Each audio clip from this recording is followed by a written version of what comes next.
Ever have one of those second dates where you think, okay, this will be totally normal, and then suddenly you're hiding in a kitchen? Because trust me, I did not see that coming. Wait, hiding in a kitchen? That sounds like a rom-com gone sideways. Before we get to the chaos, I'm so glad you're joining me today. This story is worth every twist. So today, we're peeling back the curtain on embarrassing second dates. The ones that go from hopeful to hilariously unpredictable. If you've ever wondered when to give someone another shot, especially after a wild mishap, this episode is for you. We'll break down the suspenseful buildup, share exactly where things went off the rails, talk about what we did next, and maybe best of all, what happened after. Buckle up, because this one's a ride. So picture this. The restaurant's bustling, conversation is flowing, and suddenly, bam, a glass of red wine goes flying. Not just a little spill. We're talking Niagara Falls across the tablecloth, and yes, onto my date's shirt. Oh, I can practically hear the collective gasp. That takes the classic break the ice to a new level. Were you mortified, or did you just want to crawl under the table right then? It was definitely more of a become invisible now feeling. The waiter was at our table in seconds. Everyone turned to look, and my date just stared down at his now tie-dyed outfit.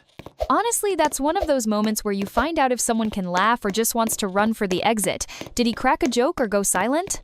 Here's the wild part. He actually started laughing. Hard. Right after the shock. He goes, "Guess I won't wear white to dates anymore." Instantly, the tension broke. That's such a relief. Laughter really does change the mood. Did it make you feel braver to keep going with the night, or were you still dying inside?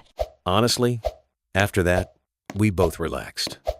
The kitchen staff even brought out aprons for us, and we just embraced the chaos. It went from disaster to this weirdly memorable bonding moment. I love that. Sometimes the best stories come from absolute messes.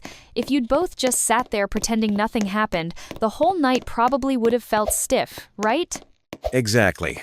Being able to laugh together right away turned what could have been a total flop into something unforgettable. It's like when you handle awkwardness with humor, it almost becomes a shared secret. And honestly, those moments test how you react under pressure. If you can both be vulnerable and roll with it, that says more than 100 perfect dinners ever could. Plus, it set a tone for the rest of our relationship. Like, if we could survive Red Winegate on date 2, what else could we tackle? It's funny how the stories we're most embarrassed by end up being the ones we cherish. I bet you two still joke about it now and then. So, biggest takeaway? First, sometimes a date going sideways is actually a golden opportunity for connection. Second, being yourself even when it's messy lets the right people see the real you. Third, if you can laugh together, you're halfway to a real relationship. And if you're heading into a second date soon, here's your action step.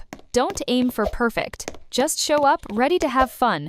And if disaster strikes, see what happens when you laugh it off. You might just end up with a story you'll tell for years, or who knows, someone who laughs right along with you. Thanks for listening. And remember, every great romance has at least one epic mishap. We'll catch you next time with more real, unfiltered stories from the dating trenches.